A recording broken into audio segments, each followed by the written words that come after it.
Rádio Musical FM. Obrigada, bom dia a todos. E aí hoje eu quero esclarecer alguns pontos, né, chaves, principalmente em relação aos distúrbios do sono, que a nossa clínica é especialista em tratamento dos distúrbios do sono, mais específicos no ronco e na apneia do sono. Agora, Paula, o que causa esses distúrbios? Por exemplo, a apneia do sono. A apneia do sono é aquela parada, né? Você está dormindo ali, você, por alguns instantes, você para de respirar, a gente percebe que a pessoa para, depois volta a respirar de novo. Isso não é perigoso? O que causa e qual é o perigo desse distúrbio? Na verdade, existem vários fatores, né, que podem influenciar na apneia do sono, principalmente a obesidade, né, paciente acima do peso, o fator genético também influencia bastante, o próprio envelhecimento também. O consumo de álcool também contribui? O consumo de álcool contribui a piorar um pouquinho, né? Geralmente às vezes você bebeu ali um pouquinho, né, no final de semana, ele já ronca e aí pode ser um propenso para ter apneia naquele momento, naquele dia. Isso pode acontecer esporadicamente, por exemplo, a gente estava conversando aqui fora do ar. Às vezes você tem alguma coisa muito importante que vai acontecer no dia seguinte, aí você fica muito preocupado e tal. Pode acontecer esporadicamente da pessoa roncar, assim, naquela noite específica e depois... É bem difícil de acontecer. Geralmente, o ronco ele está associado a todas as noites. Então, ele pega uma sequência ali. Sim, é uma sequência. Então, geralmente acontece, né? Porque a gente observa muito no nossa clínica. O paciente já vem com o histórico, começa a roncar, e aí geralmente o cônjuge ali, o parceiro, e começa a dar uns cutucão de vez em quando. Ou na costela. Começou a roncar, tá roncando um pouquinho. Isso que atrapalha o outro. Né? Geralmente quem ronca não sabe que ronca, né? De tantas outras pessoas falarem, né? Cônjuge, familiares ali. Eles ficam reclamando, né? Que está barulho, não consegue dormir, está atrapalhando. E aí, depois que ele vai começar a investigar, poxa, acho que eu aumentei um pouquinho, aumentei o peso, né? Geralmente cigarro, tabagismo também, bebida alcoólica, tudo influencia também, tá? E o próprio envelhecimento, né? Realmente ele não roncava quando casou, no início. Aí depois, né, começa depois de 10, 20 anos, né, a gente vai relaxando um pouquinho, né? Exatamente. Atividade física. E a musculatura, já o próprio efeito do envelhecimento, ele já começa a ter uma flacidez muscular, né? E daí ativa o ronco. Agora, o ronco tem alguma ligação com a apneia do sono? Ou não? Na verdade, a apneia tem ligação com o ronco. Isso. Né? Por que é o ronco, né, na verdade? É uma diminuição, na verdade, ele começa uma obstrução da via aérea, né, que é a musculatura da garganta. Então, a gente inicia as fases do sono, né? Então, na primeira, segunda fase do sono, o paciente ele começa ali, entra em relaxamento, né, muscular ali, o cérebro começa a ter um desligamento, e aí ele começa o ronco, né? O ronco nada mais é que é uma força para resgatar o ar. Então, o paciente ele faz uma força maior para resgatar o ar, para poder respirar. E aí emite esse barulho. E aí emite barulho, que daí vem o som. E na terceira fase do sono, que é a mais importante, né, que é a fase de trocas e reposições hormonais, então tudo que a gente gasta durante o dia, a gente precisa repor à noite, que é na terceira fase do sono que acontece, que é a fase do sono REM, nós chamamos, né, que é uma fase muito importante para o nosso sono, onde ocorre ali um descanso, e é o sono profundo. E é exatamente nessa fase que o paciente ele para de respirar, né, por alguns segundos.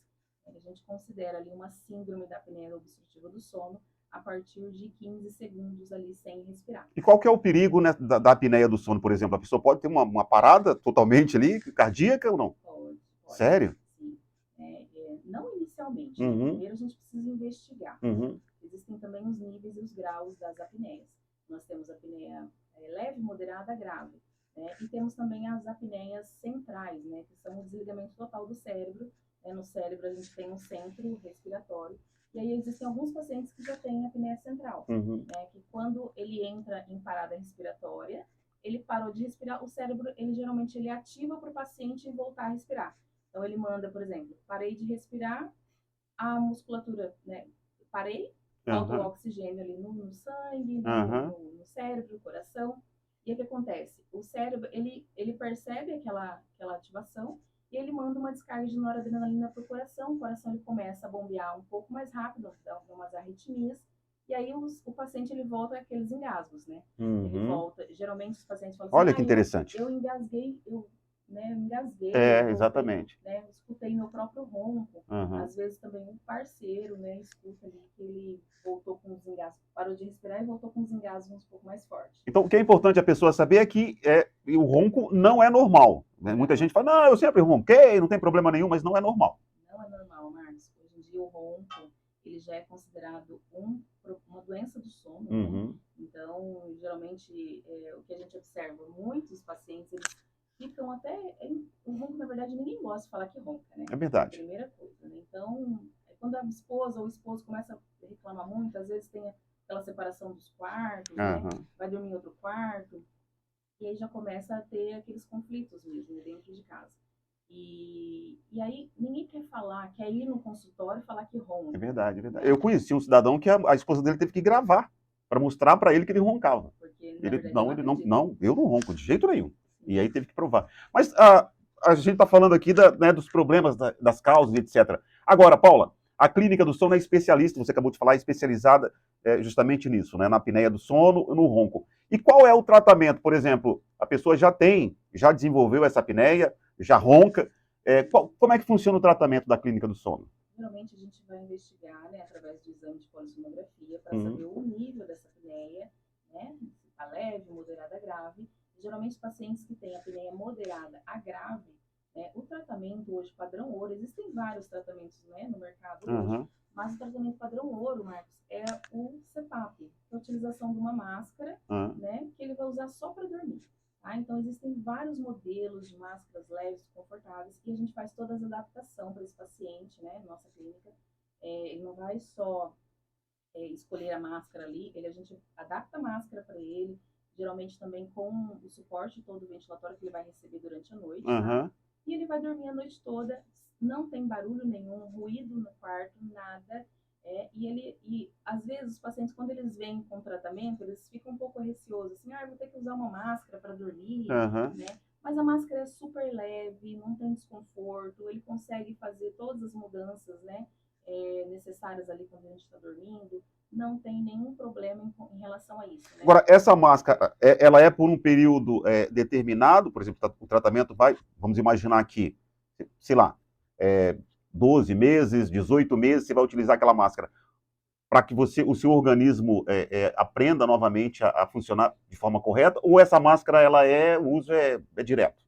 O Marcos, quem tem apneia do sono, né, já diagnosticada, principalmente no grau moderado a grave, o uso é contínuo. Entendi. Tá?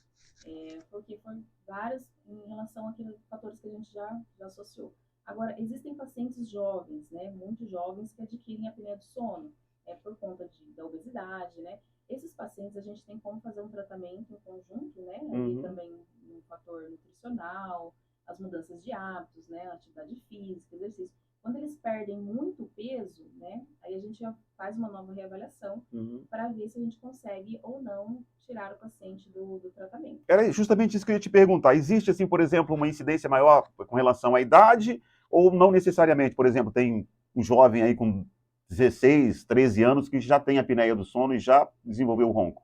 Tem até crianças. Sério? Sim. Nós estamos tratando crianças de 3 anos de idade que já têm 12 anos, né, que tem uma apneia associada a grave também, tá?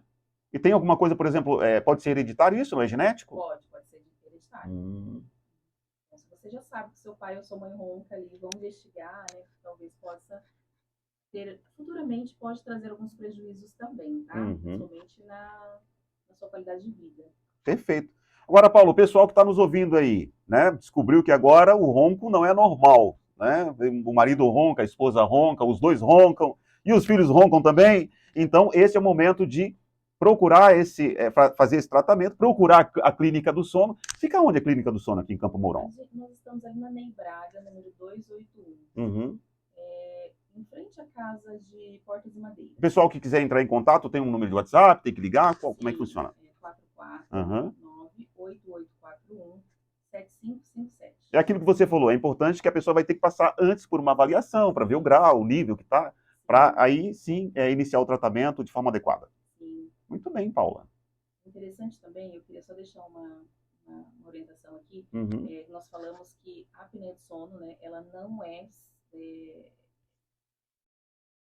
já é considerado, né, como uma doença. É uma patologia. Já é uma doença do sono, né?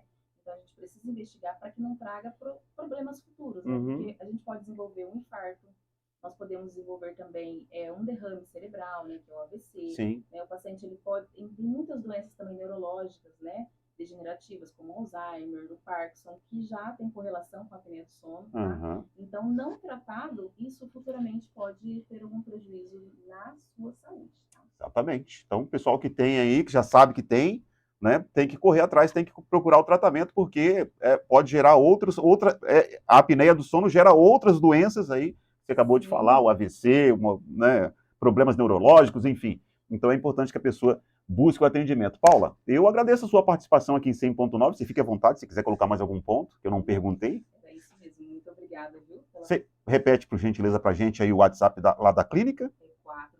449-8841-7557. Muito bem. Paula, da Clínica do Sono, tirando as suas dúvidas aí sobre os problemas que a gente tem. Aliás, tem gente que tem muito problema para dormir, né? Toma remédio, etc. e tal. E às vezes não foi diagnosticado, ou pelo menos não procurou saber. Às vezes é decorrente justamente disso, né? Sim. Da apneia do sono, que o ronco, tudo. Ele desperta muitas vezes durante a noite, né? E aí ele acorda indisposto, cansado, isso afeta na qualidade de vida. O paciente não consegue, tem dificuldade de se concentrar, de ler um livro, assistir uma TV, um filme, uma novela, né? E isso aí não sabe que é por conta de que você não dorme direito, né? Não consegue chegar nas fases do sono. Perfeito, Paula. Agradeço aqui a sua participação aqui em 100.9. Obrigada. Vamos lá, 10h16 na Musical